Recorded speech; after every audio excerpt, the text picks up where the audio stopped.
అందరూ కలిసి వీళ్ళు శక్తులు వీళ్ళ ఏందనేది యాంత్రికత్వం, మాంత్రికత్వం, తాంత్రికత్వం మన హ్మ్. దగ్గర ఉంది. అంటే హ్మ్. యంత్ర, తంత్ర, మంత్ర అంటారు కదమ్మా శక్తులు. అవునవును. అవును. ఈ సప్తా మాత్రికల శక్తులు అన్నమాట వీళ్ళు. హ్మ్. వాటిని బందీ చేయడానికి ఒక ఆయుధాలు సిద్ధం చేసుకుంటుంటారు. అంటే ఓకే. రక్తం కింద పడినప్పుడు నరుకుతూనే ఉండాలి. ఆ ఆయుధంగా కడుతూనే ఉండాలి. ఓకే. ఓకే. సస్పెక్టెడ్‌గా ఆయన ఆ! గారికి ఏముంది కడుతూనే ఉండాలి, కడుతూనే ఉండాలి. అంటే యంత్రం, మంత్రం అంటే ఈ రాక్షసుడి యొక్క చనిపోతున్నప్పుడు కానీ, ఆ నరుకుతున్నప్పుడు కానీ, ఆ విధంగా ఏదైనా చేస్తున్న సందర్భంలో ఆయన గారిని యాంత్రికంగా, తాంత్రికంగా, మాంత్రికంగా బంద్ చేసి అంటే బందీ చేస్తూ ఉండాలి. హ్మ్. ఇప్పుడు యాంత్రికం అంటమ్మా యంత్రంతోని. యంత్రాలు అంటారు. అంటే యంత్రం ద్వారా బంధించడం. మంత్రంతోని బంధించడం అంటే మాంత్రికం. తంత్రం అంటేనేమో తనువు ద్వారా బంధించడం.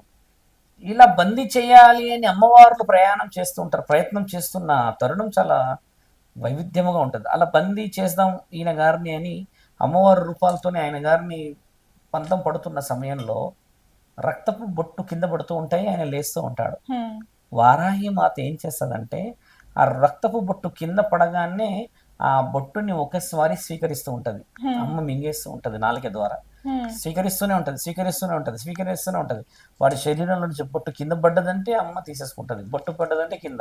ఇక్కడేమో 6 దేవతలు వాళ్ళు ఆయన గారిని చంపే ప్రయత్నంలోనే ఉంటే, అమ్మ వారాహి మాత మాత్రము ఖచ్చితంగా రక్తపు బొట్టు కింద పడుతూ ఉంటే, ఆ బొట్టుని అమ్మ స్వీకరించేస్తూనే ఉంటది. హ్మ్. రాక్షస సంహారణలో కొన్ని సినిమాల్లో చూస్తూ ఉంటాం.